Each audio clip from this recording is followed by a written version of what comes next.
la team Gazelle, j'espère que vous allez bien. Moi, je vais hyper bien.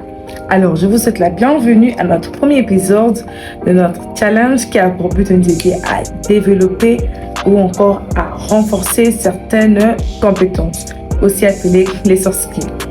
Alors, avant de débuter, j'aimerais bien qu'on soit tous sur la même longueur d'onde ou qu'on soit tous d'accord sur le terme soft skills. Voilà pourquoi je vais nous faire un tout petit résumé pour nous parler des soft skills de manière générale. J'espère que vous êtes prêts et let's go!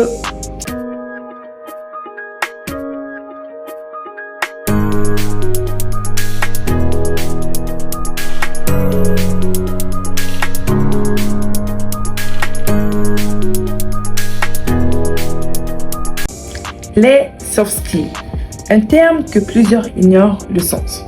La traduction littérale est compétences douces, mais on retrouve aussi les termes comme compétences comportementales, transversales, cognitives ou encore personnelles.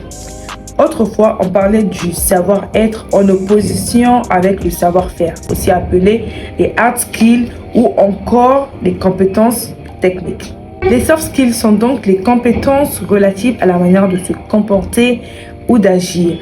Elles sont le plus souvent transposables et réutilisables car elles s'appliquent à la manière dont on travaille et interagit avec les autres. Les soft skills sont les compétences professionnelles liées à la personnalité de tout un chacun.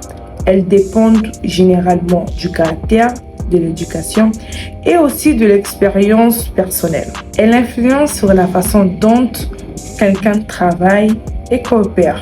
Ces compétences transversales ne sont pas liées à un métier et donc peuvent être utiles dans un domaine ou dans un autre. Il y a des soft skills qui sont innés, car chacun d'entre nous a certaines prédispositions telles que l'empathie, l'écoute ou encore l'organisation. Mais la plupart des compétences douces peuvent être apprises ou renforcées.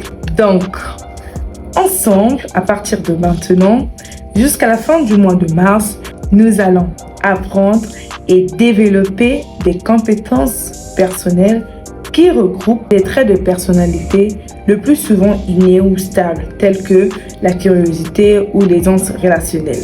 Aussi des capacités émotionnelles, telles que l'optimisme ou l'enthousiasme. Et enfin, des compétences qui s'acquièrent ou se développent, telles que la créativité, la concentration et l'organisation.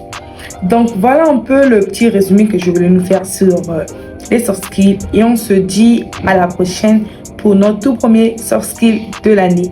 Merci, au revoir.